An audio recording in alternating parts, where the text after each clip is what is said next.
What's good, fam? We on here clapping it up, and talking and speaking in tongues or whatever you want to call it. But we up here today, man. We feeling good, man. We got a great lineup today, man. We got a great lineup, man. We finally got, let me see something. We finally got a married couple on here. Yes. I can't believe this. This is amazing. I can't believe we got a married couple on here, man. And they have a nice name for themselves. They're very, I would say, outgoing, energetic, good people. And what else can I say about them? It's too much to say, but I'm just going to get it started. What we got here today, first of all, let me just say this. If you're watching the Product of the City podcast right now, if you're tuned into us, you got to thank God because you're here. You woke up today. Thank you for another blessing. But today, we got special guests. Let me get this name right. The name's right because I always mess up names. We got Tammy and Guy Westmoreland. What's up? How y'all doing? Good. How you doing? Thanks for having us. Yes, we're excited to have you guys in the building today, man. We're glad to have y'all in the building today. So let me ask, what was y'all day like today, man? What y'all had going on today? I had an open house today, so I had to get prepared to go show a home. Well, be there so that people can come and see a house that's on the market. So that was my day for the most part. And stopped past a friend of my friend's mom house to do some shopping. she was having a yard sale. Then I came here. So, okay. Who's your friend's mom? What's her name? Miss Kim. Oh, I thought it was some old girl. Oh, I said, damn, what's your friend's mom? Jesus.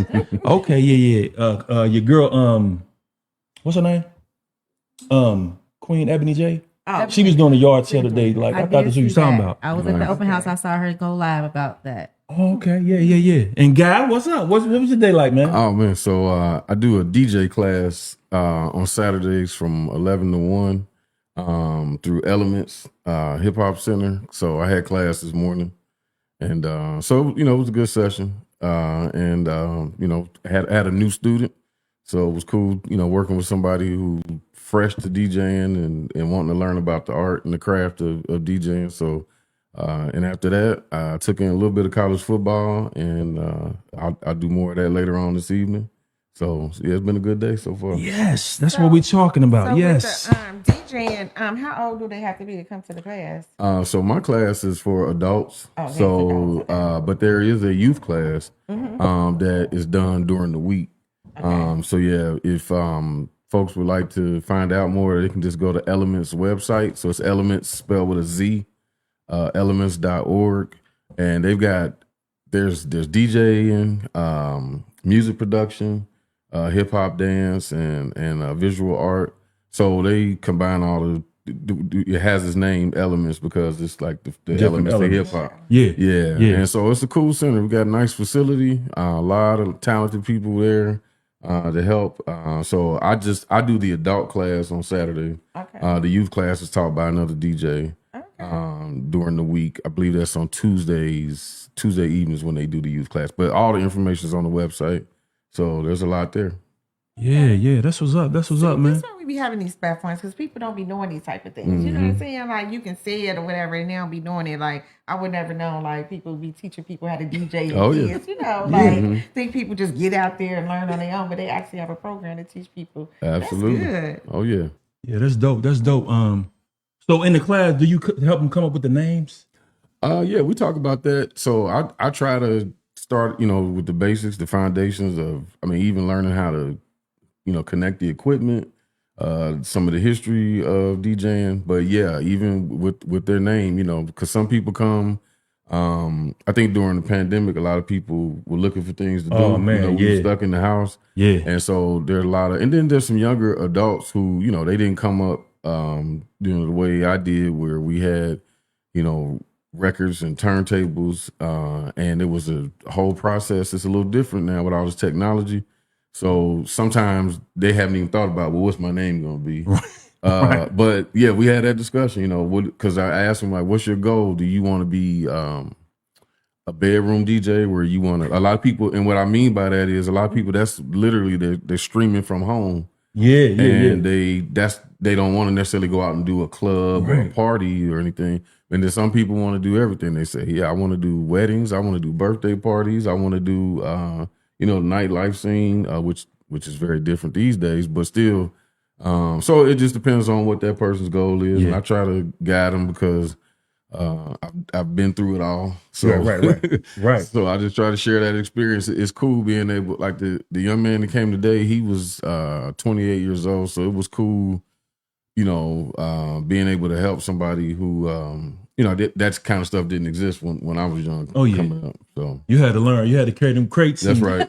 All that had what's called those, the big ones, the big turntable. What kind of? Those Technique 1200s. Technique 1200s. That's right. It was a lot to lug around. Yeah. So are you one of the DJs now that like use the computer? Or are you? I do use a laptop for all my music. I still have. I don't have all of the vinyl I used to have. My wife probably would put me out the house. She threw it away. No, she didn't. She didn't. She didn't. She did. But if I had to share, the number of records I used to have, I would need. It would take up my whole basement. Just the records, So I got a real lot. I still have some, but and I still have my turntables. I don't take those out much. Now when I go DJ, I'm always just taking I have a controller, my laptop, and of course other equipment. Depending on where I got to play, I might have to bring my whole sound system. Yeah, but that's still a lot different from in the past. I used to have to have speakers, amp, everything, or sometimes several amps. So yeah, technology has made it a little easier. You don't have a lot easier, a lot lighter. Yes, a lot lighter on your back. That's right. So it's a lot of pros and cons within that, man. Yeah. I know when I when they started over with the I can't even think of the names, like Cakewalk and all those different platforms where you can make music. Yeah. And I was still making music like the old with the big keyboard and everything. Right. I'm like, man, I don't really want to. Yeah. I don't want to take the time to learn that. Right. You know what I'm saying? Yeah. So I kind of can see the pros and the cons because now with doing this type of stuff right here, I could tell like how easy it is. Yeah. To place and splice and cut things and put things together. Right. So it makes it a lot easier. So the pros, I would say, outweighs the cons. No doubt. So yeah. So yeah. So we got Mr. Guy West. He has classes every Saturday. Every Saturday. Every Saturday from what time? 11 a.m. to 1 p.m. 11 a.m. 1 p.m. If you want to get your DJ on, and I know what he's talking about, because when I'm working out, walking on the treadmill, the bedroom DJ, they in there mixing them songs up on I was like, hey, this dope. Yep. Yeah, it's dope, man. So, Miss Tammy, let me get on you for me. Let me ask you a question. What is the Qute Cosmetics? So Qute Cosmetics is with a Q. Started that in 2014, 12. I can't remember. Yeah.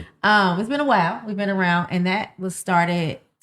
One, kind of to make awareness for families affected by cerebral palsy in honor of my son DeJounte, who had passed away in 2011. And so that was just a way, because my daughter at the time, I had a daughter. I was used to having boys, so she was prissy, and we at that time, Victoria's Secret had to buy 2 lip glosses for like $7. So she always wore lip gloss, and she always commented how cute she was or how cute I was. And so I ended up coming up with Qute Cosmetics. I asked my sister, like, hey, how can we start like a kid line, lip gloss line? And at the time, my sister lived in Atlanta, and she had just went to a makeup launch. So she connected me with the person who did a makeup launch, and that's how I ended up getting adapted to like starting an actual lip gloss line, which kind of grew into everything from a full cosmetic line. So that's how it started. So we got a tagline called Qute for a Cause, and we started spreading awareness and giving money back to families affected by CP. Donated to different organizations, not just in Cincinnati, but also in Atlanta, in LA, in Chicago. So we kind of did a 3-city tour. It was supposed to be an 8-city, but we did a 3-city tour. Yeah. So yeah. You start off like, you know what I'm saying, then you go big. So that's what's up. Y'all you talk, what's the name of your sister when you come in Atlanta? What's her name? Nikki. I know Nikki, she's one of my customers. Shout out to Nikki Dates. Yeah, y'all need some insurance. Yeah, shout out to Nikki. Check her out. Yeah, that's what's up though. It's I think it's always better when you are starting a business, to me, it's always better to like, I say, let God bring it to you instead of you going and trying. You see somebody on Facebook or any platform, say, "Oh, I'm gonna do that," and try to do what they do. You're not gonna get the same result because you don't have the passion for it. But when God bring it to you, like you say, you just figured it out. God put it in your head. She keeps saying we look cute. Okay, Qute Cosmetics. That's what I'm gonna call it, and I'm gonna start a line. So that's dope. I love that. I love that. So tell me, how? I might be interrupted, just talking. My wife ain't asked one question. I'm just going. I'm going and going, man. I'm going and going. But I wanted to ask. You go ahead. You good? Because I know one time we was at the Pike Bar and you guys did the what's that? The bingo. R&B bingo. R&B bingo. Yeah. And me and you got to talking and you kind of explained how you and your husband met. So tell us that story. How we met? Yeah, tell us how y'all met. So you gonna get the truth from me. First of all, no. My wife is gonna crack jokes. We originally met when I was in high school. Right. I was 16 and I was a junior because we were in Detroit. And, shout out Withrow Tigers. Our boys was doing the thing. And so we were at a championship game at that time. And I was a cheerleader. And his best friend's brother played for Withrow. So me and his best friend's brother grew up. We've been knowing each other since junior high. So we was at school together. So he came to the game to support. So they introduced us like that. I met him that way. Even had a picture of him at the game. That's so crazy. What? Never That's thought. Crazy. And that was it. That was the last time I saw him until we would see each other like passing, going back and forth. He told me he saw me several times at, what was the bar? It was only once. Well, what bar was that? No, Vito's. Oh, Vito's. Yeah. And, to keep it honest, I'm like, I don't remember you. What we did in Vito's? We drank, we smoked, we kicked it. So, then I end up going back to Withrow and helping with the cheerleaders. So I volunteered my time with that. And he was a football coach. So I would see him then. And then his best friend's brother ended up marrying one of my best friends at the time. And so I saw him DJing the wedding. And I even offered to fix him a plate and everything. But that he was had his the intro. other there at that moment. He had somebody there. So, But I never, we are 7 years apart. So I never looked at him in any other way besides, that's Guy, like as a friend. Yeah. But I learned that he also had a son that had cerebral palsy. Yes. And so I remember wanting to talk to him about that because my son at that moment had been at a facility that apparently his son had been at. So I wanted to know if he was having issues or had any issues that I had. I think they looked at me as a young mom and was on some bull crap, but I was a very attentive mom. Like my son had long, beautiful hair. He came home all the time. I bought all his clothes. And so it was just like, they wanted to take control over everything, and I was not letting that happen. Right. And so we end up seeing each other again out of the club and kind of exchange numbers that way.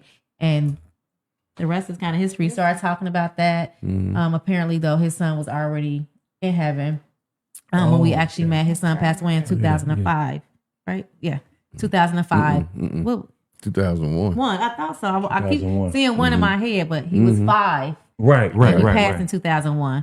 But ironically, both of our children were born in 1995. Wow. His son's birthday is September 11th, and my son's birthday is November 8th. My son's birthday is September 11th. Nice. Really? Nice. Okay, so Jordan's birthday is coming up, and Jordan will be turning 30 September 11th, and then DeJounte will be 30 November 8th. Okay. And so that was just like, things that we had in common, although 7 years apart, again, never really knew each other like that, but for that to have happened and for us to come together, how we did, when we did, like you said, it's nothing but God, because we had a break. We dated from 2007 to the end of 2008 and then got back together in like November 2010. My son passed January of 2011. So it was just like right on time because he was the only person who could actually relate to what I was going through. Yeah. So yeah, did I do good?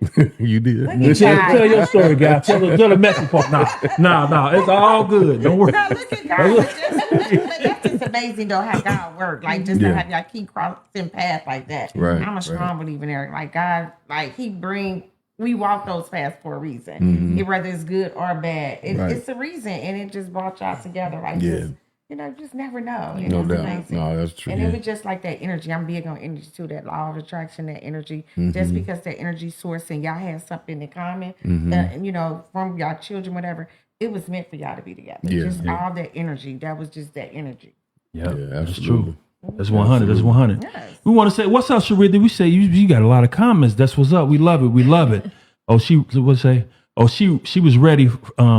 Figuring out. Yeah, through her stomach. She said you was ready when you brought that plate. She said you was ready. Oh, you already knew. Like, let me get. She ain't feeding that boy right. Hey, how you doing? I'm a nice person. He's a DJ, so I was just like, did they take care of the DJ? I Right. would, you know, make sure he's good. Right. Yeah, yeah. Because apparently Yeah. the girl wasn't doing it. No shot storm, but we just, you know, she just saying, you know what I'm saying? It's all good. God place you who you need to be with, and that's that. That's right. Yeah, that's that. right. So yeah. So the Qute Cosmetics, we got DJ Guy West. We got what else we got, man? So how long you been doing the cosmetic thing, you say again? Or did you say? I did not. Well, my daughter's 13, so it's been like 10 years. Oh, 10 years. Now how's that going, man? Because I know it's not nonprofit, is it? No. Okay. That was for profit, but we did donate portions of those proceeds back to the nonprofit Right. that I have. Yeah. Right. So let me ask you this question. This is off track or whatever, but let me ask you this. So me and my wife thinking about doing a nonprofit, but I've always thought, like, at first I didn't think. I thought nonprofit, like, just free everything. Like, you just hope to get some money and this and that, that. But now that I'm looking into it, we got these businesses, and I'm like, nonprofit, you probably be better off doing nonprofit for real, for real. What you think? I would never have chosen to do a nonprofit. Never? Never. That was all God. Like, I did not want to do this. I have always been the type to never want to ask anybody for anything. Oh, I gave okay. birth to my son when I was 15. Right. He came out not breathing, had CP. And I never asked. Like, my mom kept him, of course, when I went to school. They would help. But as soon as I'm out of school, he's with me. Right. And so I never was that type to ask for help for anything that I've ever done. And so having a nonprofit, that's what you're doing. You're Right. out begging and asking all, because that's the only way that we're able to help and do what we want, especially financially. Right. Like, so everything comes through fundraising and then grants. So trying to write grants, or I wrote all of my grants, or you're going to pay someone to write your grants. So I wrote grants. We have fundraisers. And it's always like, so you have these huge nonprofits that's having they have 15 fundraisers a year. I wasn't even on that level. I would have one annual big one, and then we would have small ones at different restaurants or the popcorn or things like that. But it's a lot of work. And I would say doing what I did, I feel like the support was not as big as if you probably, I don't know what you want to do with your nonprofit, but I think more people get more support when they're doing stuff for underprivileged kids. Yeah. So when you're doing Yeah. stuff like that, and I can have a back to school drive, they're like, oh yeah. But when you're trying to give back to caregivers and make sure that they're getting respite, because we were providing respite services. I had staff where I'm paying Right. people. So if we're not getting money, I can't pay my people to go do this work. Right. So and the way the caregivers dependent on that respite, the staff is dependent on this check. Right. Because that's helping with their bills as well. So when I can't do that, Yeah. but people looking at and some people look at nonprofit like, oh yeah, you over there scamming, or it's a scheme. No, Yeah. this is my tears. People don't understand how hard it was for me to get up every morning to do this. And I'm talking to families every day and looking at their children, and mine is not even here. Right. You know what I'm saying? Right, So right. just trying to do that every day. So depending on what you want to do, there's avenues for, I would say it's money out there, but it's not out there no more like it used to be because of what's happening. Yeah. Yeah, we know. A lot of orange things going on. A lot of orange things going on. So it's stopping a lot of money. So even with our Yeah. sponsors that we used to get every year, we had 8, we had some nice amount of sponsors last year, and we had one. One? We had one. One. So let me ask y'all this. Let me talk about this real quick. I still want to say, let me end the nonprofit thing, but the nonprofit, we do have something that's really, really geared towards helping people succeed. The whole process of it is really, really nice, but we're gonna get it down the line. We already I made the logo about 2 days ago. We're gonna go ahead and copyright the name, all that type of stuff. You know what it is, Yeah. but Let's talk about the organization that the thing you was about to do. Like you had to cancel it. Mm-hmm. What's up with that? So that was our 8th annual fundraiser. It was going to be a Blue Jean Bash. So with my organization, I wanted to make sure every time we had a fundraiser, it was something different and something fun and engaging. I've been to those, boring. I think they're boring, but they bring in a lot of money. So maybe I should have made it more boring versus more fun. Do what's on your heart. But so it was going to be our 8th annual, and we end up canceling it because of the lack of sponsors and ticket sales. Now, wow. Do you think the lack of Jeezy took all our money? You said Jeezy took all. Oh, Damn. He was coming, right? Damn, Jeezy. Right. Yeah, damn. Jeezy, if you watching, damn you. Right. We want to say that we want to. A side note. I think everybody agree up here that Cincinnati showed up for the Jeezy. They sure did. Y'all showed up. Everybody was Showed dressed out. up. That's what's up, man. I got jealous. I was looking at those pictures because I love fashion. Like I love fashion. I'm like, Yeah. man, we should have went.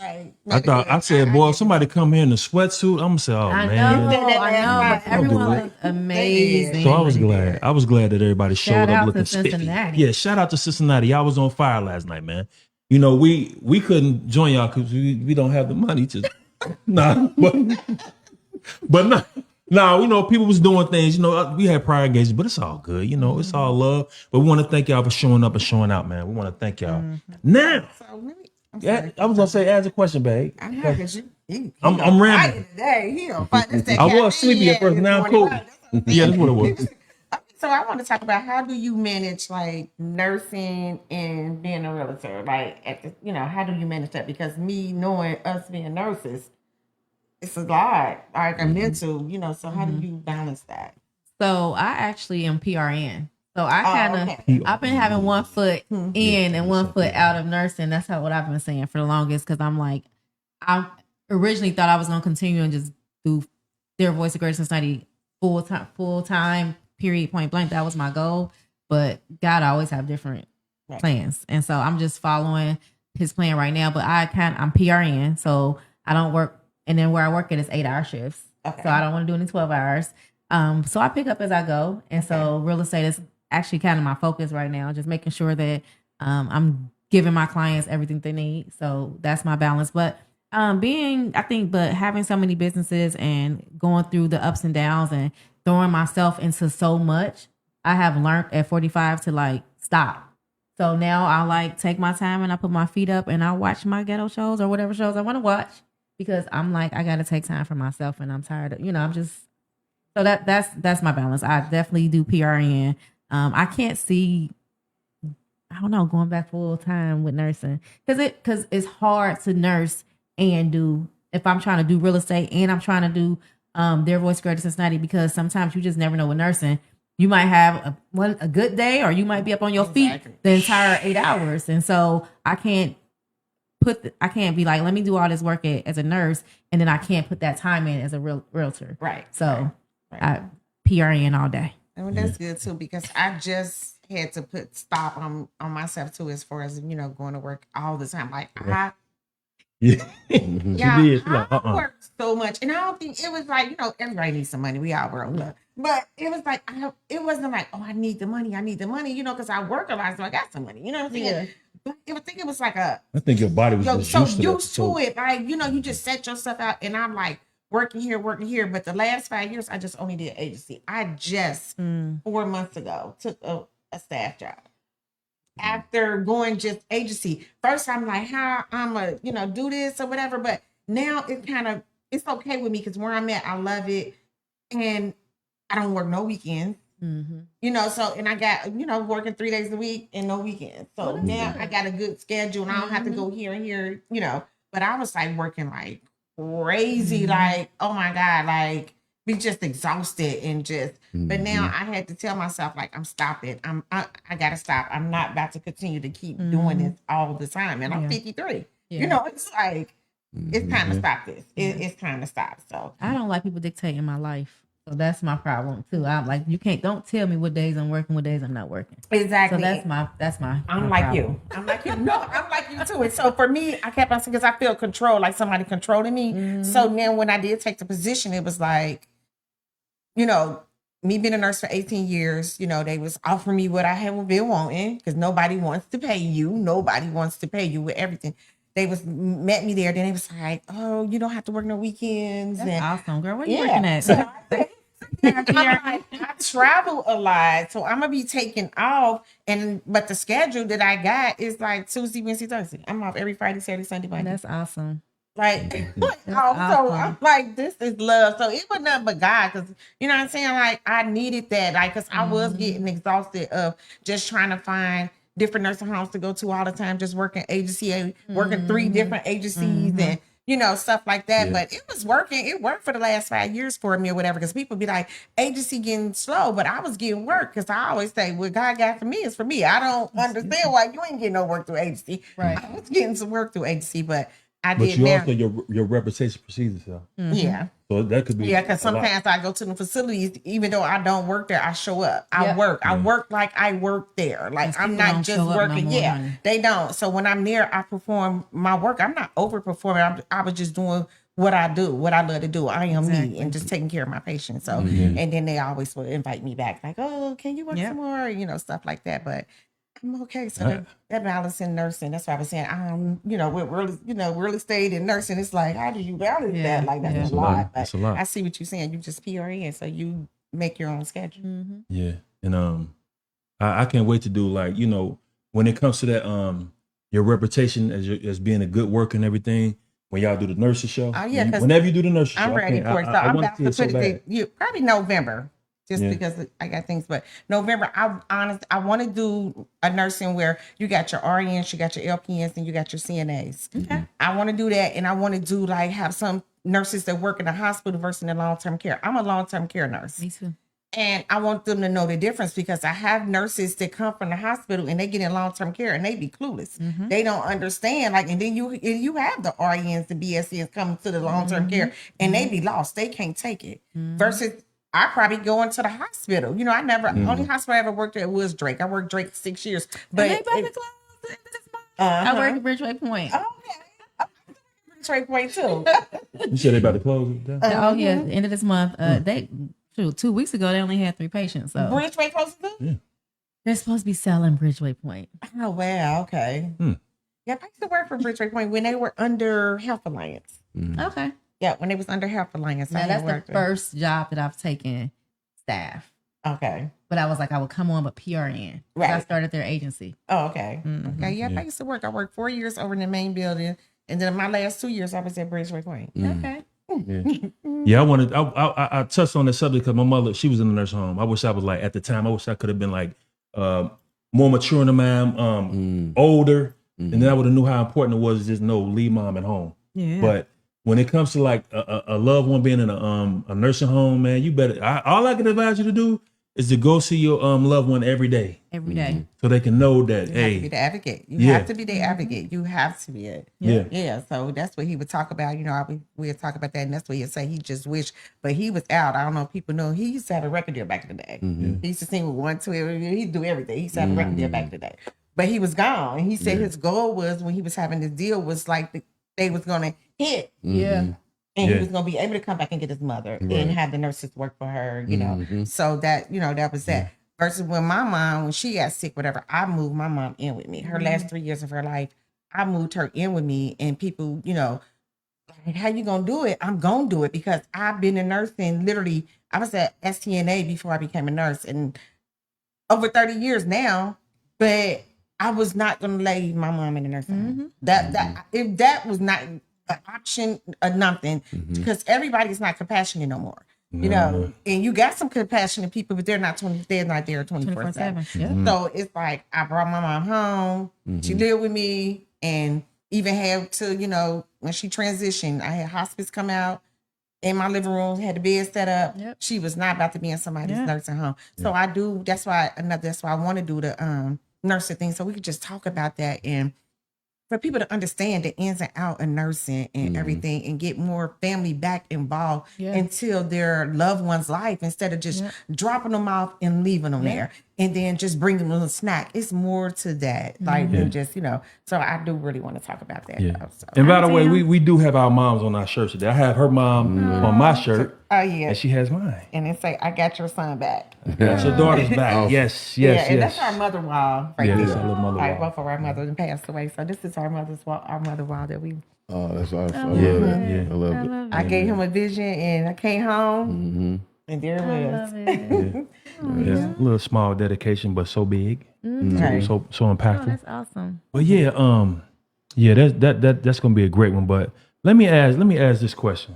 Now, this show is not really about this, and we kind of steered away from this. That's what we used to do in the beginning. But how's the marriage life? Because I know ours is like, hey, man. But we knew, so we tell people, but it's still good. But go ahead. Yeah. How's the marriage life? I think God said, if you want me to speak, I'm gonna tell the truth. So it's beautiful.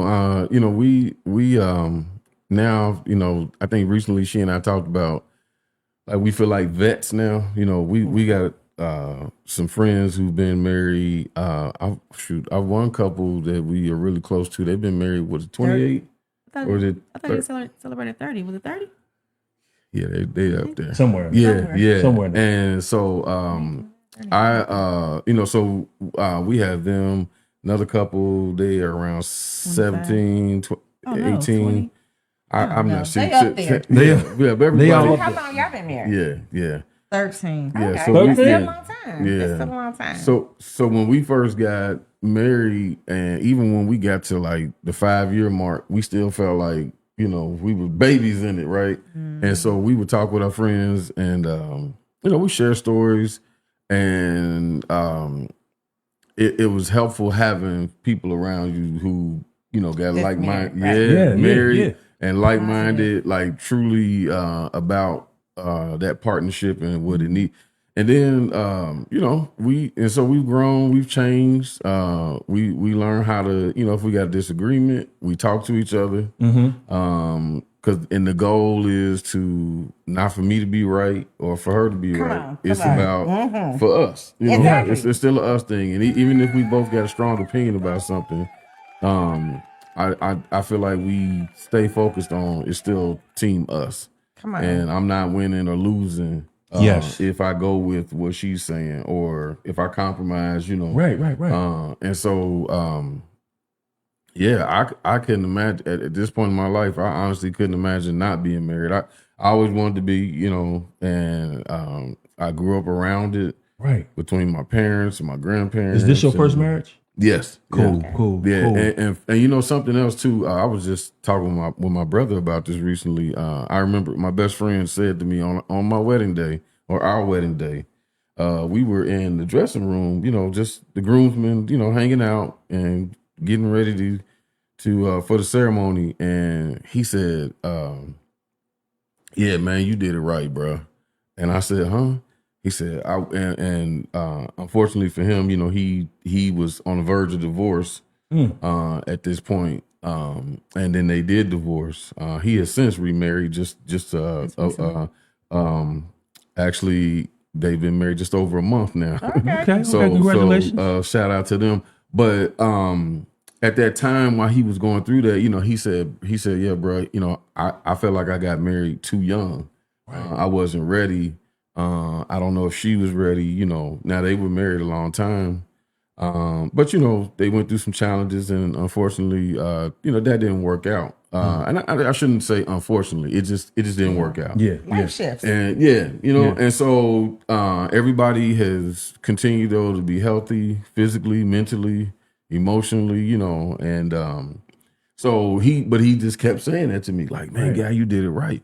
And I said, "Oh, because we're best friends, we share everything, And so he knew, like, when we were in our early 20s, that conversation would come up, and I'm like, "Nah, I'm not ready." I knew I wasn't ready. I didn't even like want to me. be. Yeah. I didn't see my wife. she. So, but I had to be. I knew in my head when I was the conversations I would have with my mom and dad.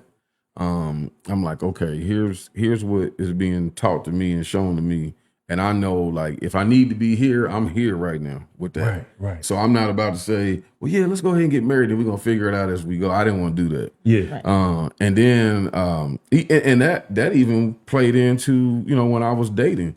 If a young lady said to me, hey, well, what we doing? Where we at right now? I'm like, I'm good. Well, what we doing? What we been, And then so that then sometimes caused us to not be dating anymore. Yeah. And I'm like, okay, I got to respect that. She was ready for more and I wasn't. And so we had to move on. And so, but then with Tammy and I, we had a similar conversation like that. And I'm like, oh, yeah. As a matter of fact, I'm going to tell the exact story real quick. Yeah, don't look like that. Come on. So we were dating. And we were in our early stages. And so I went out to the movies with, I went out. Yeah, she know this one well. So I went out to the movies with another lady, right? Right. So Tammy called me like right as, the movie starting. I don't know. We might have been in the previews or whatever. Right. My phone ring. I look down. I see it's her. I rejected the call. I had my phone on vibrate already. So I just rejected like, I'll call her later. Right. She called right back. And myself, I'm picturing her on the other end. She's like, why ain't he pick up the phone, And so anyway, I called her. I watched the movie. I dropped that woman off at home. And I called Tammy back. Like, hey, what's up? I missed your call earlier. And she's like, oh, yeah, what was you doing? I'm like, I went to the movies. I was completely honest right away. Right. I was like, went to the movies. Her next question, with a chick? And I said, yeah. Oh, no, bro. Nah, so this is what you going to have to do. You got to figure something out. You going to go out, keep going out with her, or cut her off and it's going to be me and you. You're not going to go out with me sometimes and be going to make a decision. Right. And emotionally and mentally, I was ready for us to be exclusive. Right. Just hadn't done it yet, right? And so in that moment, it was like, all right, get it together. So I said, understood. And so, had that conversation with the other person. Hey, we can't go out no more. Oh, you had a conversation? Yeah. I didn't ghost. All I didn't. That's what's up. And I'm not trying to present like a perfect guy because a younger me would have just ghosted. Probably. Right. Or even maybe try to figure out, well, how could I still juggle them? Yeah. Woo, and hey. So I went through all of that, and that's what my homeboy was saying to me. Like, man, I get it, bro. And then you get to a point where it was kind of like I remember. And even recently I had a conversation with some young men that I coached when they were in high school. Now they're grown, they're fathers. And some of them are married, some of them are not. And one of the young brothers who's not married said to me one time, Coach, man, how did you know when you was ready to marry Miss Tammy? And I said, when I stopped asking questions, when I stopped wondering, was she the one? That's when I really knew. And so I was telling him with his relationship that he's been going through. I said, when you stop, when your head stop doing all this and you stop being hesitant, you're really, I think that's one of your indicators that you found your person. Yeah. And it'll feel much better to you. I said, so I said, man to man, I think about some of the drama we go through and we complain about it. Man, she always is she. So when you get tired of that, you'll go ahead and say, let's do this. And then you have to realize, I think, no matter how old you are when you do because young people can be married. It just depends on the people. Yeah. So I would never say to somebody who's like 20 years old or 21, like, that's too early. No, they might be right. They might be ready. It just depends. But no matter where you are in life, when you do make that commitment, I think one of the things people have to truly realize is the honeymoon does not last forever. Right. The wedding day is just that. It's a day. Yes. Now, you might remember it all the time, but it's just a day. We put so much into that, right? Right. And then the other thing is you got to remember or realize that when you're making that commitment, it is going to be work daily. Work. Not a negative thing though, but it's a lot of compromise. A lot of compromise. If you think that you can just put it on cruise control, oh man. You in trouble. Yeah, you're in trouble. Yeah, and that's what me and him do. We compromise. Like, I'm his first wife, but I've been married before. Mm-hmm. And I married, the first time I kind of married young. Mm-hmm. But I was married for 19 years. Mm-hmm. So, but it wasn't a healthy 19 years. You know, sometimes people be in relationships and stay in marriages just to say they marry, or they just keep adding on the years and years, and it's damaging. Wasting time. A lot of time and years, and you can't get those years back. But it's not healthy. So, but in this marriage, and like I told him, I'm not saying it just because I'm married to him. It felt like a marriage. Okay. If I didn't feel like a marriage, it was like the first marriage was like just two people together, and you're arguing, and you're never can come to an agreement, and everything is just chaotic, like all the time. If I say this blue, no, it's not, and it, stuff like that. Like you can never get on the same page. But with me and him, we both, when we got together, we don't want to argue. We don't argue. We haven't argued yet. Like you go through so much in life. Why the person you wake up to every day, you got to argue with them? Like why? Like why do we need to argue? So we like that too. Like we compromise, we talk. We don't have to be on agree, all the time. And we don't agree. We're not going to argue with each other about it. You can say what you say, and I say what I say, and we gonna respect each other. It's all about that respecting to, or whatever. But so far, we only it'll be 2 years in December for us, and we found love after 50 because of. Y'all, it's out there. It's out there. It's really out there because I knew I would get married again because I'm a wife. I'm a wife. I'm not somebody's girlfriend or none of that. I am a wife, and I do my wifely parts. Like I'm really a wife. Awesome. And so I knew I'd get married again. I just didn't know this soon. And just think about it, like you went through a horrible marriage and you stayed in that marriage for 19 years. And if you would have took that baggage on, you would have missed out on your blessing. You would have missed out on your soulmate, on the person you were supposed to be with. So it's too many of us out there that do that. You hold on to that baggage and you put everything you went with that person onto the next person. Yes. And so if you would have did that, thank God. Thank God. It was too, because even though, I say in that marriage, it was very toxic. I was emotionally abused, verbally. So. It was a lot, from that marriage or whatever, but I didn't let another human being change me or who I was as a person. I stayed true to myself. Like a lot of my girlfriends that I hung out with, they never even knew that I was being at home, being verbally abused and this and that, because I didn't tell what goes on in my household. And I had girlfriends I'm with every day. They never knew that I'm at home getting called out my name things like that or whatever. I still come out and I'm happy. It wasn't a fake happy when I'm around them. It would the happiness will go away when I get back home. But when I'm out amongst my friends or whatever, that was just who I am. I'm a happy person. My energy didn't change. I can go to work, still perform my job but I didn't let another human being change me to make me a bitter person, be mean to people because I'm being treated wrong. Yeah. So I think that kind of like by me being that person, it helps. Like when I did get with him, I wasn't bitter. I wasn't mad. I wasn't angry and, want to argue with somebody. Sometimes people do carry that and then they do be, want to act like the person that who just treated them wrong. But I stay true to myself. Like I really stay true to myself. And I brought myself to this marriage, to this relationship. And awesome. Yeah. It's a beautiful thing for me, man. I like you said, Guy, when I was, in my younger years, I don't know. I was just like, marriage, I didn't think about it. I was just like, we do have our fun, this, that, blah, blah, blah. But like, as I got older, like when the record deal thing, that I came home, my mind was more mature and I was more ready. I was like, you just getting outside of your city and away from this, whatever going on here and seeing other things and this and that, it kind of help you, make your decision when it comes to like growing up to be a man and be married. Yeah. Because like, no way in hell was I gonna be married when I was younger? Because they would have about killed me. Yeah. Seriously. Yeah. So I thank God, I thank God that it's that music thing. Y'all was in the music industry, because there was the music thing. Yeah, that's why y'all had to do what y'all was doing while y'all on the road and out. Yeah. There's no way if I'd got to mess with you while you was doing.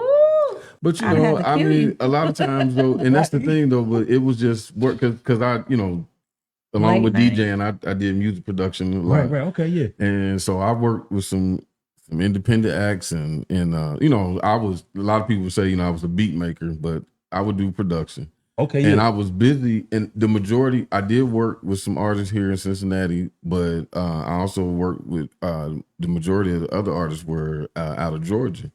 Okay. And so I was traveling back and forth to Atlanta a lot. Right. And you know how Atlanta. Yeah, you know how the Atlanta, you know how the Atlanta music scene was. So and so My thing, too, I was just busy. I couldn't. I wanted to be committed to music, and so I could not do a relationship. And every time I tried, they try to come between your music. It was an argument, and I had to learn how to, so like for example, I remember I worked on an album for a local act here. They were on the independent label at that time it was called All Net Records. Oh, I remember All Net. You remember? Okay, so we did this album, and we went to New York to mix it, and while we were there, another producer on the album, Tony Cottrell, go DJ High Tech. Okay, yeah. So High Tech had worked on the album as well, and so he's telling me, your guy, man,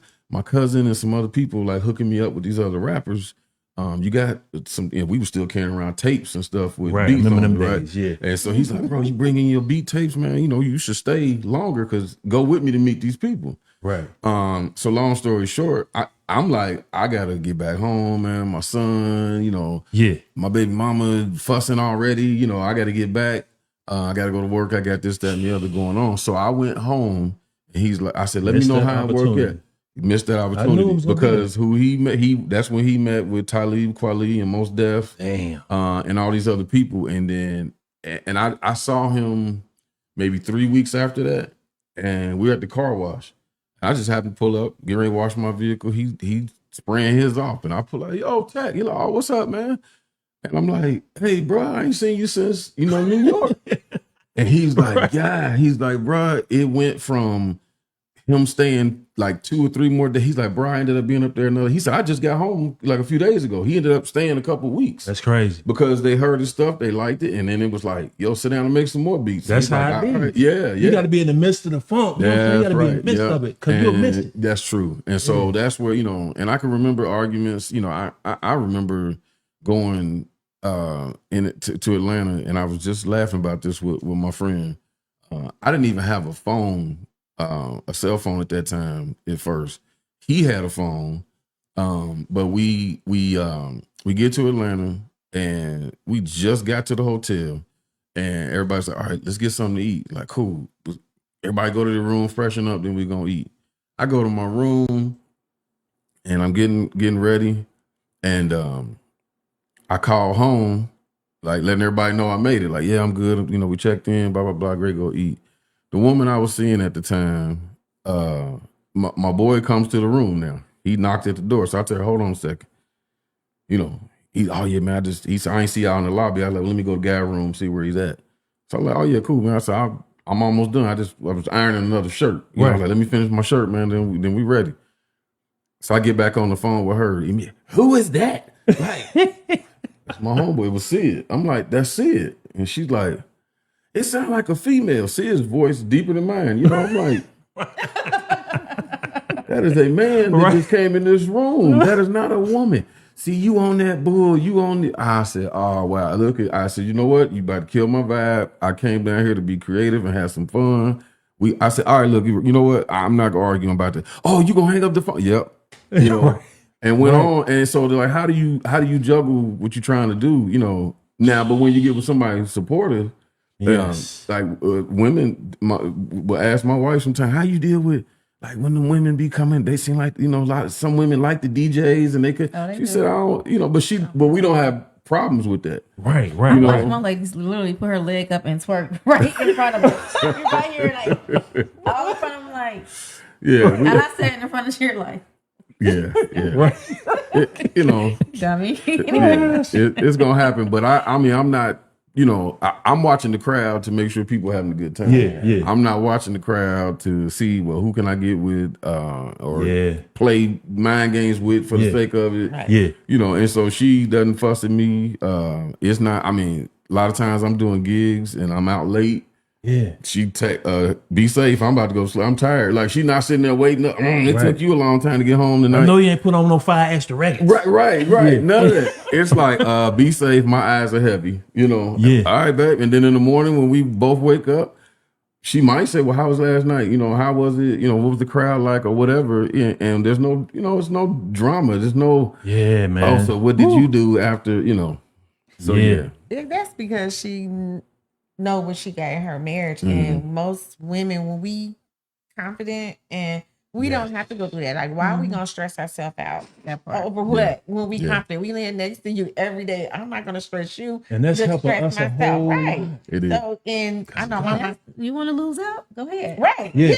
Exactly. Exactly. Because I know my mom used to always tell me, like, in a relationship or anything, the foundation is trust. If you can't trust a person, you can't get past nothing. It's a wrap. Nothing's going to work if you don't trust them. It's all about the trust. So I always carry that, like trust, you know.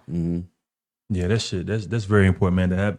To have your man's back and not be calling him every 5 seconds, Right. and just coming up with any kind of story that, whose voice is that? I heard a girl. You probably did a DJing, baby, at a party. Yeah. You know what I'm Right. saying? Like, you're gonna hear that. It's gonna be some screaming and everything. It ain't sex. Yeah. And I be trying Right. and I be trying to tell some of these young girls too, and I talk to my daughter too. It's for us when you're in a relationship, when you keep a man mental together and open, it let his mind create more things for you. You know, if a man mental is clogged up and he frustrated all the time, he can't be there for you the way he really wants to, because you can clog his mental up. But once he is at peace, his mind and ideas just start forming and things, then you get the business. You know what I'm saying? Like, so why clog up his brains and nag at him? Like, if you got to do all that, don't even be with him. That's But right. I'm really like men, like women, like, you know, we gotta have their back. It's You know, gonna they throw always you say off the the whole men day. have our back. No, we have to have their back, because once we got their back, they're able to move forward to all type of stuff for us. Once we got their back, and part of that is respecting them and keeping their mental and keeping them at peace. Yeah, absolutely. It's important. It's important, man. Let's get on another note. I want to get away from the marriage thing for a second, because as he tell me, like, I'm tired of talking to this man. I'm messing. Let's talk about acting, man. So how did you come Forgot I do into that. acting? Oh, I forgot about that.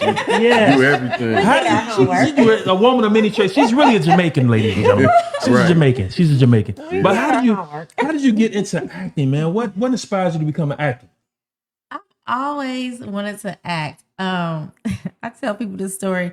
You know, you watch scary movies when you're younger and watched. My dad had me watching scary movies. I grew up watching scary movies with him. I grew up watching. This is when you watch the old Asian movies and their lips ain't moving. They and I like all the karate movies. Like I watched all that with him. And so, you know, I would act out scenes. Like I'd be in the shower and I act like Freddy Krueger, somebody coming to get me, and I'm like, I did the whole thing.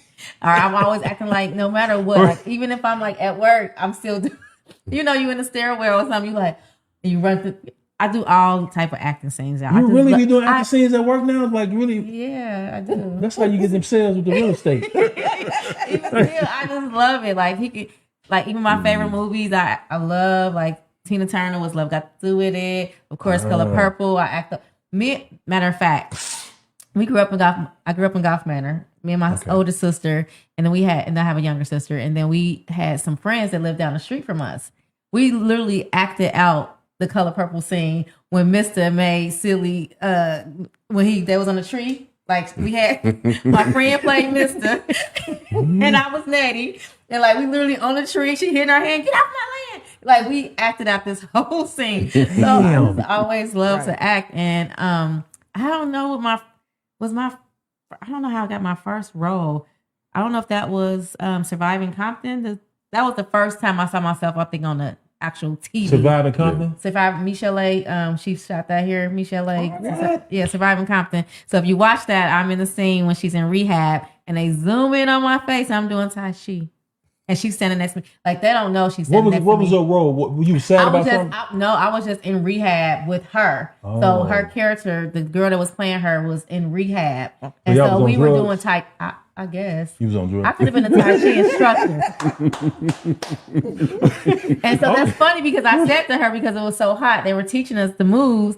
And I went first cute. My hair was all curly and cute. And so we out there so long, I'm sweating, then my hair all... And I was like, oh my God, my hair look a mess. She was like, it's okay. We all look like that in rehab. Like her high-pitched voice. And I was like, I don't want to look like this on TV. So I did that. I did a local movie here, A Touch of Stardust. And that was my first speaking role. Touch of Stardust. Okay. A Touch of Stardust. And I told him I came home. I was like, oh my God, I have to flirt with some guy. Uh-oh. Oh, shit. How was that guy? What was going on? You got to kiss that nigga? I am not allowed to kiss anyone. Right. So now every time we watch a movie, I'm like, look, see, they didn't kiss. He had a husband. They're married, but they didn't kiss. So I'm like, I can play someone's wife and still not kiss them in the movie. So I did Surviving Compton. I did A Touch of Stardust. I've done a couple movies that I was extras in. And then what I just do? Oh, and then shout out to Unique Black Man and Unique for doing Unique Productions and KC Carson from Detroit. They did, what was the first movie? Boundaries. That's that. Boundaries. I gotta watch it again. I'm like, so if you have not seen Boundaries, it's on Tubi. I play Dr. Mercer. It's a great movie, and I'm excited about it. That came out last year. We have another movie that's coming out, A Deadly Cure, that I did with them. I'm actually a wife and a mom in this movie. Hold up. Go ahead.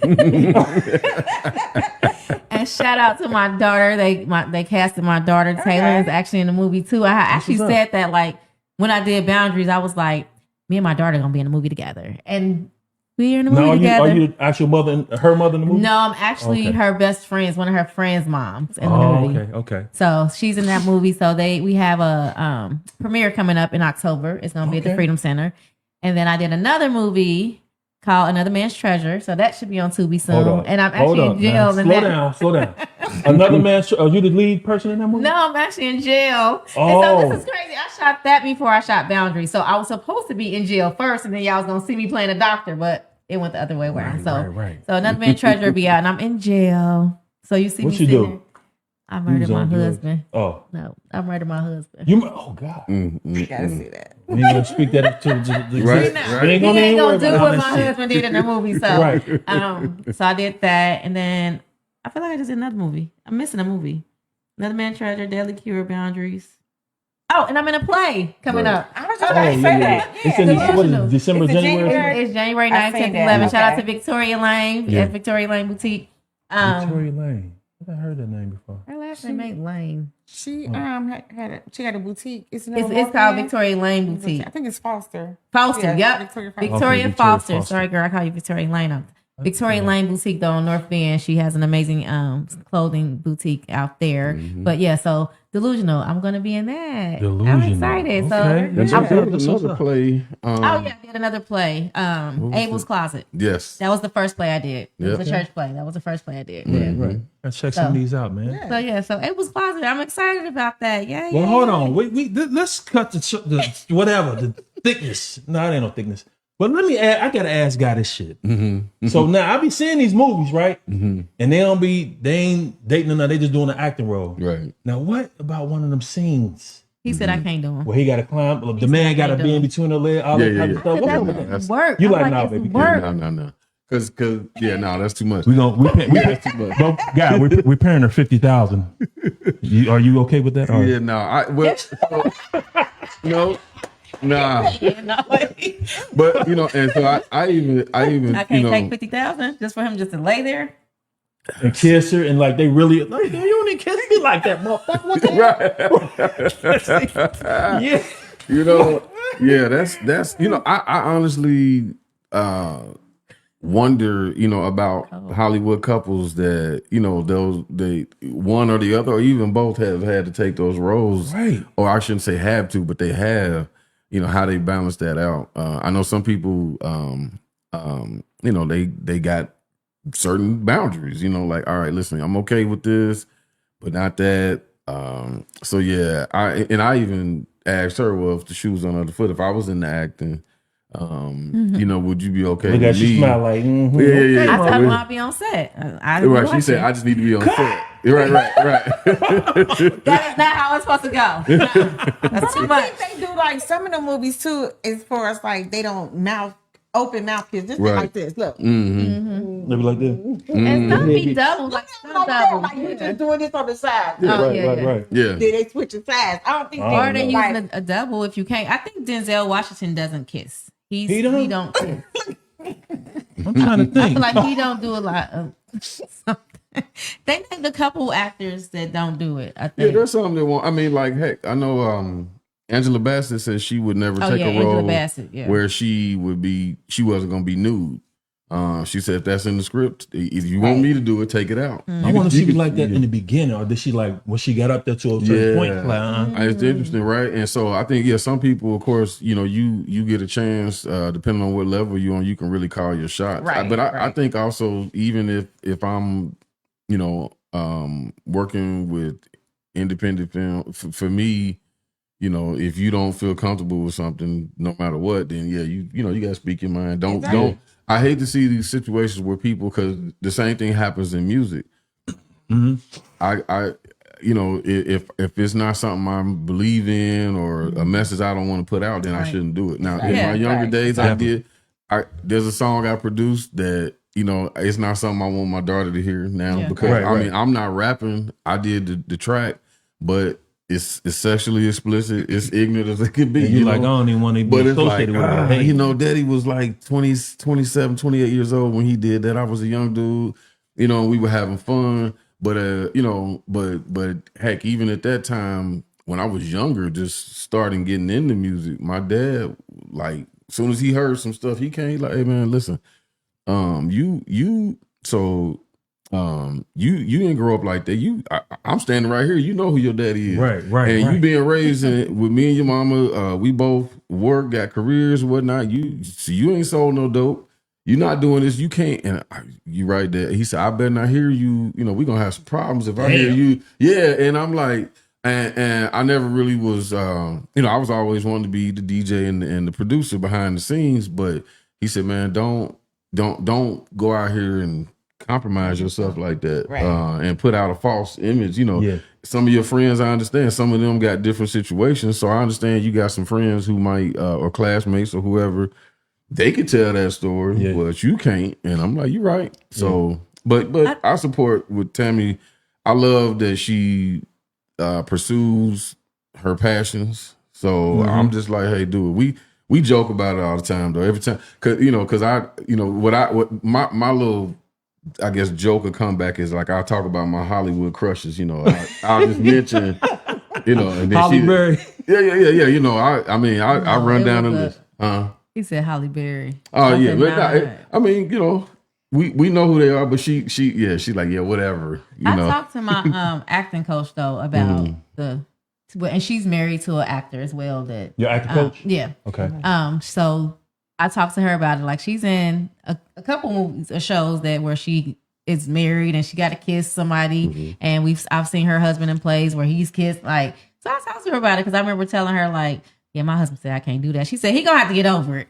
Dang, he said he gonna have to get over it. She said, but it's things though she says that she won't do either. Like, even, she does play in Family Business where she's hardcore. Like, she's married to a mom. Like, so, but I'm like, I can't see myself being somewhere acting. You said she played in Family Business. That she's Dominique. The TV show with the all black family.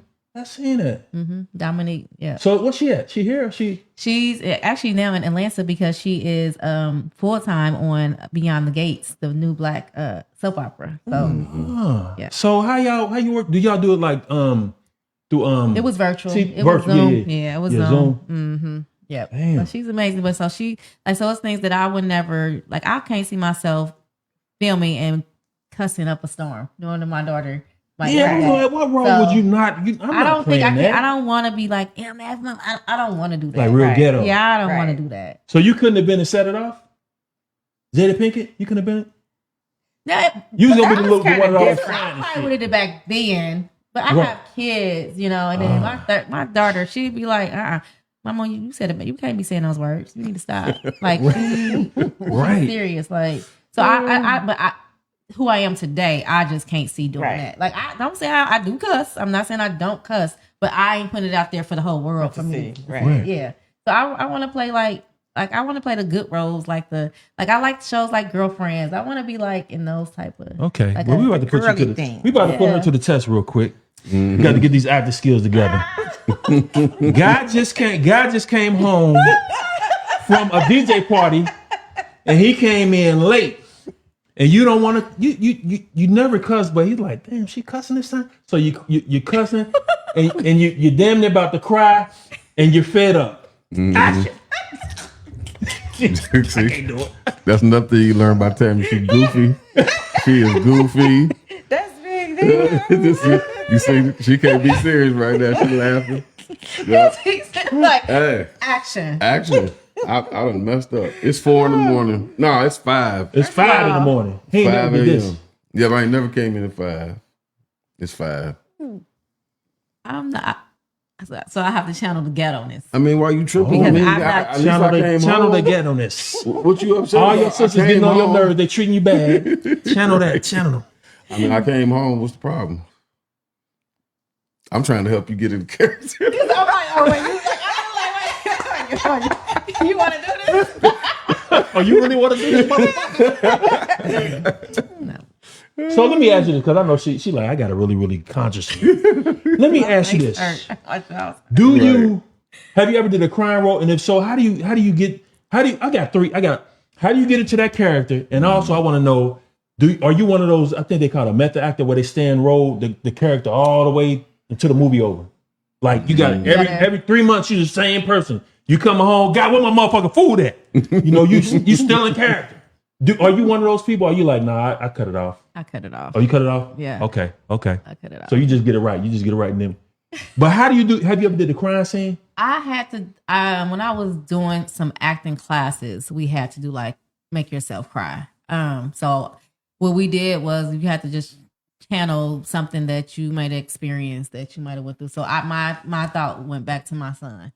So the day I found out. So I go back to things like that to help me like kind of get myself emotionally intact with what I got to do as far as trying to cry and make myself cry. So you have to go into a dark space that you don't want to be in. So I just talked to my acting coach about this like a couple weeks ago, and how you go into a space. She said sometimes the way they be filming this new TV show, she was like, 1 minute we might be filming scene 30 where my emotions, I'm over here crying, and then I got to be over here in this other thing where I'm happy. She was like, girl, it's so hard. You got to learn how to cut it off, though. You just got to like switch into character into those modes. So just knowing like when you're happy, like if you're really sad, but you want to be happy. So you think of something that really makes you happy and makes you smile. But then when you got to go into that moment, you cry. So like even the movie I did, Another Man's Treasure, when I had to tell my story about why I did what I did. So I had to show some emotions like a little bit, but I got to still be hard because I'm in jail. So I had to show like a little emotions there. But I'm trying to think in it. I ain't really had to cry. Like the scene that I'm doing in Deadly Cure, we find out that somebody dies. And I'm like telling my husband, like, oh my God, like I'm more so. And I'm thinking about how I would have talked to him, like finding out somebody we're close to died, like, and so we just like hug or whatever, like, nah, like this ain't right. Like, but that you can see me kind of trying to change. So every time I do something, I'm learning how to do it differently and better. Especially I'm like, I don't know. So I'm just trying to perfect. Get it right. Like, so I see things like, oh, I would have did that differently. Like even watching Another Man's Treasure, I took acting classes after I did that movie. So I was like, dang, I would have added this. And that's why I know that you can ad lib. Like even even if it's the cat is blue, you might be like, man, that cat blew them up. Like you would make it your own, because and having a good director is amazing. So like having a good director and producers, like even they asked me when I did the last movie, was like, how far can you go? Because I know you married. What are you allowed to do and not do? So I appreciate like a that. bedroom scene, something like that. Yeah, just like, can he kiss you? Can he like what can y'all do? So hug, little tap on the forehead. That's all. Like it's good. It's good that some directors are like, looking out for your best interest, man. Yeah, he was like, "Nah, you married. Like, I don't need your husband coming to get me. Coming to shoot me. It ain't even about like insecurity or something. Because I don't think I would want you like playing a role and then kissing another woman. It won't be about insecurity. It's just like our space. Yeah, you know what I'm saying. That's our intimate. That's we're married. That's our intimate. Our space. I don't want to share my no intimate moment. No, like no amount of. It's only acting, babe. But still, it's just like we so in sync together. Yeah. You know what I'm saying? We're so in sync together. I don't want no energy to shift. You see what I'm saying? It's like a shift in energy. Right. So I don't think I would. feel you. Yeah, it's just Ain't a nothing wrong different with energy. it. You know what I'm saying? That's all. I'm at a mature age now. The I way can you explained understand that. that. I like that.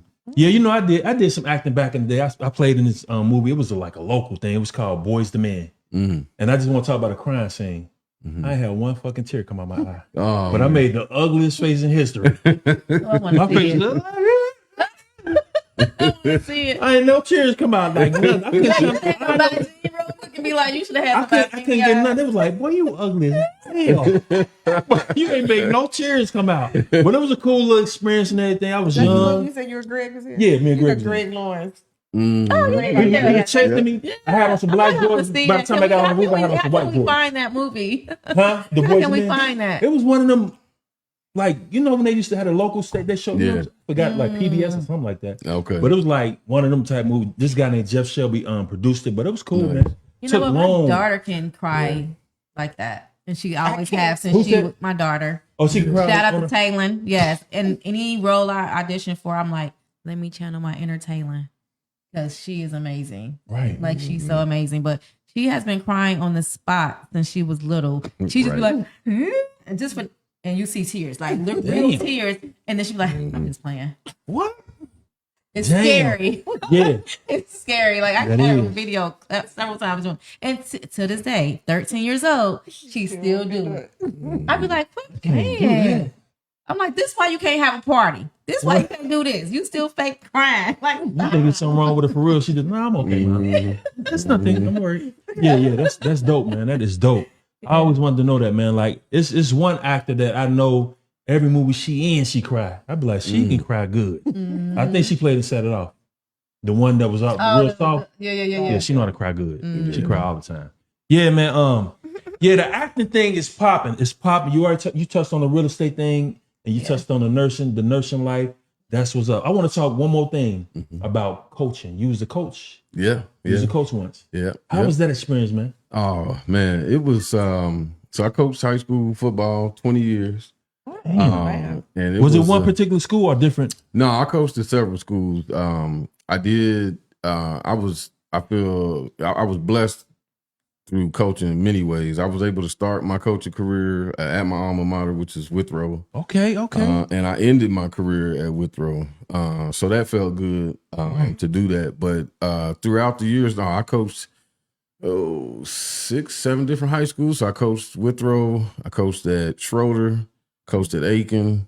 I coached at Indian Hill, Lakota West. I coached there twice. Right. And also at Fairfield High School. I coached there just one season at Fairfield. But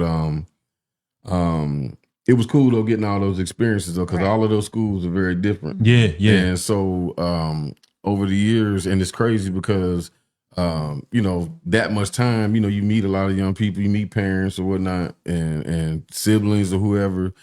And so, when I moved around the city, I'm always running into a former player. It's cool to when they let you know that you had a positive impact on them. Yeah. And that, because for me, like one of my slogans all the time was, I always said it's bigger than football. Yes. So, and I always told my players that it was a lifetime, relationship. Like when you graduate, you can still hit coach up. If you got a question, something, right. If I can help, you need a job reference or whatever, you just need to talk about something. I'm not trying to just use you to help us win games. Yeah. We're here trying to help you all develop your life. Yeah. And so, and the time that I started coaching, it was therapy for me too. I always said I was going to be a coach from my days of playing myself. I played Little League. I had a coach who, he just inspired me. I felt like I want to be like that. Right. I want to coach ball too. And so then going through high school and everything, I said one of these days I'm going to do it. And what helped me, the opportunity was presented to me by my best friend. There was an opportunity at our alma mater, and another friend of ours, former teammate, was the head coach. And so he called me, he said, "Guy, man, listen, you want to come over and help out?" And I'm like, "Yeah, sure." And I was eager to do it because, a few years before that, my son had passed, and I was looking for a way to still have that father-son relationship. And so as That was soon as therapy for you. it really was. As soon as Yeah. I got out there on that field with those boys, it was like, yeah, all right, now I got like 35 sons, you know, but they're on the football team, you know, and so I worked my way up. You know, I started out, I always coached high school, so I started out, you know, coaching freshman ball. The first week I got there, I was like just supposed to coach the wide receivers. A weekend into that, the head coach over the program was like, "Nah, I'm promoting Guy to be the head coach for freshmen." They was testing you. They was testing you. Yeah, See you know, if he really can. he said he liked the way that the kids were responding to me. And over time, you know, I had it was therapy, and then I learned a lot about myself. Trying to teach those kids, I had to adjust, you know, and like so from the early days to when I got older with it. Like the young man who's the head coach at Withrow High School now, I coached him when he was a freshman. That's what's up. And a sophomore. Did he say he inspired you? Inspired him? Oh yeah, and we to this day, man, he's family. You know, we talk. And we he's talk. still trying to get my baby back on the field. Oh yeah. That's our joke, you know. But no, that's my guy. He you know, when I first met him, you know, I knew he had leadership qualities in him. He was very talented. He was more advanced, I think, than some of his classmates at that time. Physically, he was gifted. And you know, he had a mean streak in him that he had to learn how to channel that, you know. Right. But he wasn't a bad kid. He wasn't a knucklehead. His parents really, you know, had a winning personality. Like he did. Like he didn't want to lose. Yeah. And so I noticed the other kids would listen to him, you know, and so we you know, so we had a good relationship when he was young, and then as he's grown and matured, we've continued that connection. And he, I guarantee, we'll be talking tomorrow because he always hit me up on Sundays, to talk about the previous week, looking at the next week. Even though I'm not coaching anymore, I told him, well, I'll still be here as a mentor or an advisor. And on the sideline. And I go on the sidelines, but you know, it's different. Cause see, before, why is he down there? because they asked me to be, and I'm not there. It's very different though, because when I was coaching, it was a 7-day a week commitment. Right. Oh, now we can go on dates. I'm not. That's what you love. Yeah, and it was year round because in the off season, we are doing conditioning and all this other kind of stuff, trying to help kids get into school. And so it's nothing like, if anybody thinks, well, he didn't leave, you wrong, because I'm not, because he again, because people think that if they see me on the sideline on Friday, your guy's still coaching. No, I'm not, because I'm not at practice every day. I'm not watching film every night. I'm not on the phone trying to call or emailing or whatever with college coaches. And another thing for me at this point too, I promised my wife that when I think I was 40 when I said this. But I told her, I said, when I turn 50, I'm going to retire from coaching. Right. Okay. I had gone through a lot. You know, it was rough. I tried to, you know, I was trying to resurrect a program. It was down. Participation was low. And so I went through a lot trying to do that. And even my reputation kind of took a hit. But that was the people who didn't really know me. The people who did know me, they understood. They saw, you know, you working, you fighting a battle with both hands tied behind your back. Damn. So, you know, I moved on from that. And you know, the success for me was, again, seeing these young men grow and develop, you know, getting it for the ones who wanted to go to school. Not only getting a chance to go to school, but they got some money, you know, mom and dad or whoever didn't have to take out loans. And so, and then the guys who didn't go to school, like I remember there was a kid, I always think about him when I was coaching at Aiken. One day he pulled me to the side and he said, Coach Westmoreland, man, I wanted to ask you, like, you think it's something wrong, like, with being a truck driver? I said, no, young brother. And I was like, no, there's nothing wrong with being a truck driver. I said, why you say that? You know, everybody be talking about going to college. And he's like, I don't want to go to college.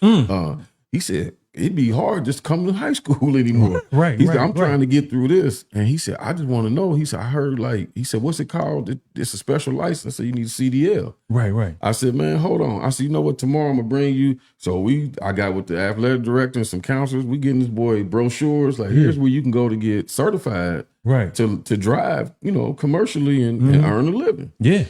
He graduated high school. He ain't wait. I think he was enrolled in CDL classes probably a week out, but he got certified. And every now and again I run into him, what's up? Yeah, coach, I'm driving. I'm still doing he gonna have his own business one day. He gonna have his own truck. And I'm gonna say about no matter where we go, we run into one of his players. Somewhere he coached them. Somewhere. I remember we was tailgating one year and we ran across, I think, a couple of his players. And I just end up getting videos of them talking about how impactful he was and how he motivated them. And so I made a little video to share, like, this is why it's bigger than football. And then to another point, I was just at a networking event for real estate last month. And I'm just talking to this young guy, and, he's talking. And then I finally was like, I said my name or I gave him my card. He was like, Westmoreland? You got, I was like, man, that's cool.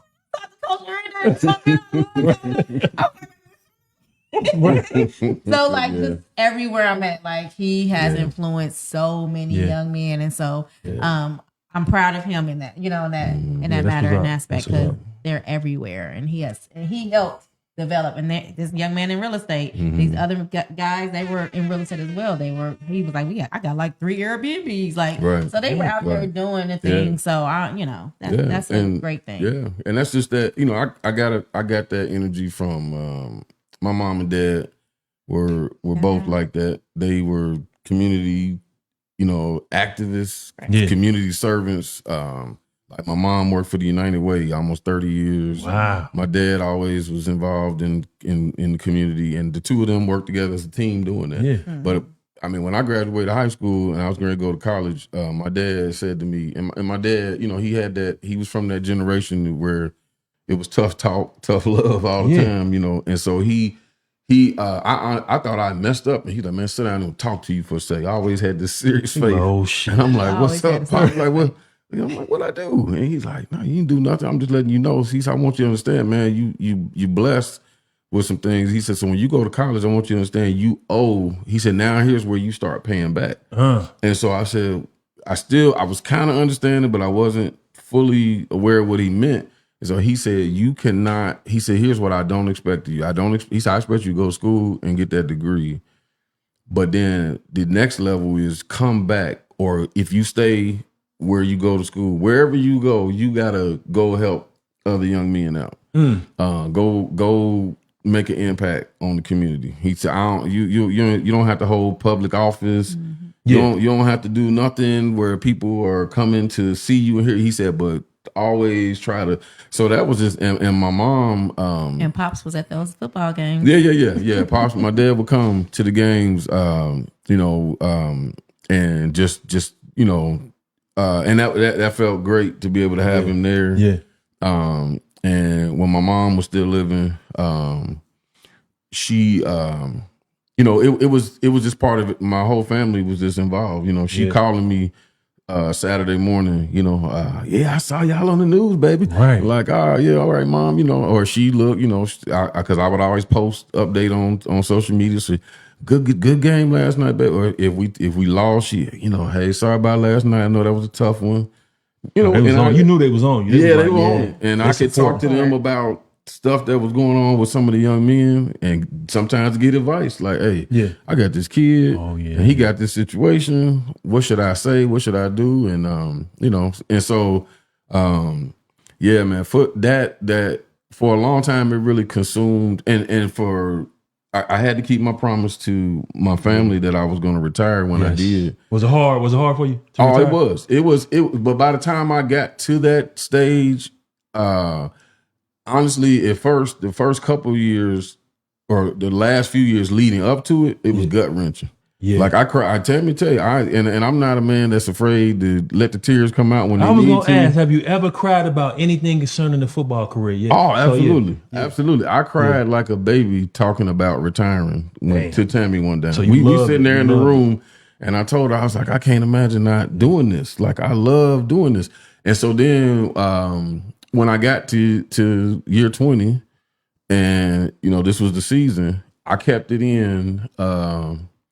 I cried twice that year. So we had a great year. Actually, we had the best year statistically, and the best record that any Withrow football team had. We got into second round, and we lost in the regional finals, or the semifinals. I'm sorry.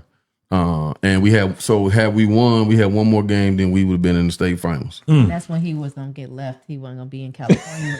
That's what I was talking about that earlier.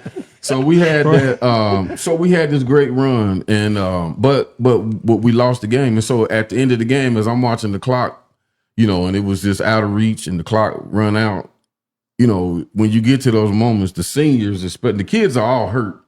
But the seniors especially are crying, and because they're like, this is my last. Some of these kids, they're never gonna play again. Yes. And so the seniors are out there crying, and so I kept trying not to look directly at them boys, because I'm like, man, I'm gonna lose it out here. And so, but at the same time, like, well, now I got to go console these kids, man, because they out there. I mean, I'm talking about like hearts on the field, on the ground. Yes. So I went and hugged one young man, and I said to him, like, it's gonna be all right, young brother. I know it hurt right now, and he was just. He was weeping.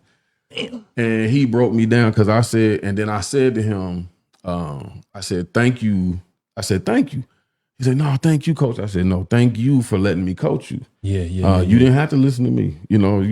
I've had kids reject that love, And so I said, thank you. I said, man, it's been great. Y'all been great. And he realized, he said, coach, you stopped. You ain't coaching no more? Oh, shit. Man. I lost it right there. Right. I lost it. So now he hugging me. Because at first he was just leaning his head on me, Yeah, he's trying to hold my big got your head to his chest. Yeah, he like, dang, coach. So some of the other kids started to find out too. And they're like, man, coach. So, and then the next time, and then I actually kind of snuck out of there. I went to the locker room, did what we had to do, and then I kind of slid out. Like, I can't stomach this no more. I'm texting Tammy like, whoa, I'm no good. And so I got to the car and got myself together so I could drive home. The next time was when we got to the banquet, and my wife, I swear she is the queen of surprises. She is very thoughtful. Her gift giving and everything, she's always doing something, impactful to just be like, hey, just to show some appreciation and support. So she had, they had a picture of me that all the kids and the coaches signed, wishing me well. Yeah. We had a football that they passed around. Everybody signed it. And I didn't know any of this was happening. I'm in the locker room like, yeah. Right. You come here. Right. And so, I knew, the staff, everybody knew, because we, I told them, like, hey, y'all, this is going to be my last season. But let's just get through the year. Yeah. And not say nothing to the kids about it until then. Yeah, and so so a lot of them didn't find out when I was having to sign up. The kids didn't know. Yeah, most of them did not know. And so, at that moment, saying my goodbye speech to them, and thanking them again. Yeah, that was rough, man. Yeah. But it also was the emotion. I felt joy, because I really felt like the kids and their parents, the whole community just, you see people letting you know they appreciate what you did. Yeah. But I knew it was time for me to also be able to give that time to my family. Yeah. Because it can definitely be extremely consuming, time consuming, and in every other way, So I'll be eternally grateful for that experience. Yeah, some people lose their family because they can't let that go. They do, and I had a mentor in coaching who told me about that early on. Yeah, and he said, "Guy, and that was the other thing I had to learn, because when I first started coaching, I wasn't married. I was single. I lost my son, so I didn't have a child of my own. I didn't have those responsibilities. So for me, being around the locker room late, at the school late, or whatever." Didn't matter, because nobody was expecting me to be home at a certain time. Yeah. But then when Tammy and I got together, we got married, and it's like, boom, now I'm a dad, I'm a husband, I got to be home at a certain time. I can't be, Yeah. I had one time. I know this was funny too because Tammy, it felt like my mama was fussing at me. This young man, his mom, like she called me. I want to say she called like around 8 o'clock. She was having trouble with the boys, so she called me, Coach, I need you to talk to him. So what seemed like it was probably going to be a 10, 15-minute conversation. Oh, man. I swear it was almost 11 o'clock. It seemed like Tammy came out of. I was in the living room. She came out from the bedroom like, are you still on the phone with that boy's mama? She looked. She like, no. I ain't doing this. Tell her like she need to come to the school, talk to you during office hours and whatnot. Like that's too much. Like These are my mother. yeah, like she like you got a whole wife and I'm like because she tell me like this say and she like I don't care if she hear me, she need to hear me. So I had to end that conversation. I said, well, hey, look, come to the school. Let me deal with him when I see him. Right. And then if you need to, please come see us at the school and we can. And so, thinking about that, I'm like, yeah, that if I'm running and jump, I even the boy had issues where he want to, I'm leaving the house, but of course his version is mama put me out. Oh yeah. And he texted, Coach, oh man, I'm out here. Oh, I'm hungry. I took Tammy cooked. I made the boy a plate, took it to him. He like, man, my mama, I ain't got nowhere to go. But then my friend said I could sleep. And I'm like, what? So they had a lot going all on. the time. Yeah. Like that all the time where or they can't get to practice or they need to ride from practice. So he was an Uber driver. more He than- was more than yes, it was a lot. It was a lot. Yeah, that's crazy. So that's that. But I miss the game. I miss the relationships, but I appreciate being able to be around home more. Yeah. Take the family vacations when we want to. Oh yeah.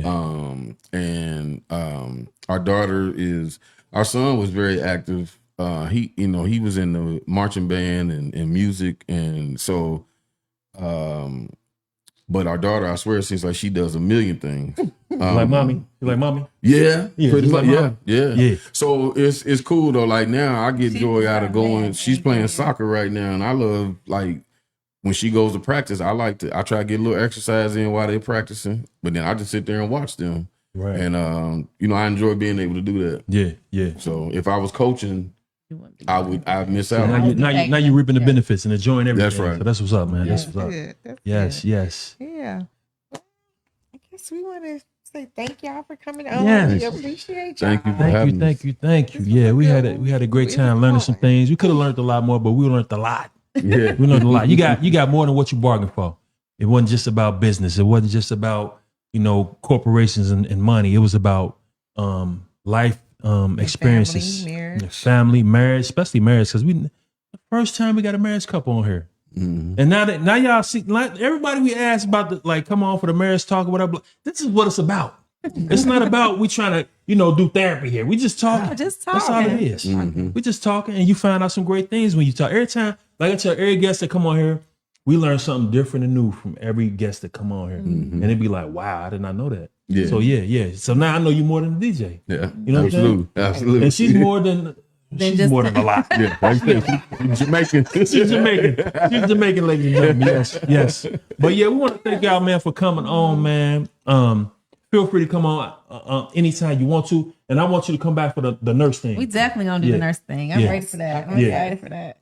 Yeah. Come back for the nurse thing and discuss, y'all topics, and I might sit to the side. And I'm just gonna record this. I ain't gonna ask no questions. Are you sure? I'm gonna try. I'm gonna try to sit on the other side with a light set. There you go. Yeah. Ask questions from over there. Right. I'm gonna have a microphone right over there, like my sister do. We be at the clubhouse on that. We be at the club. Yeah, we be at the clubhouse one out. Yes, because there's more room, way more room. Yeah. So once again, man, we want to thank y'all for tuning into Product of the City podcast.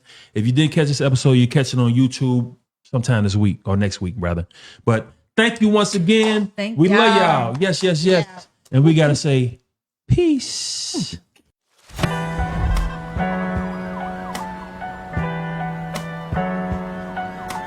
Rich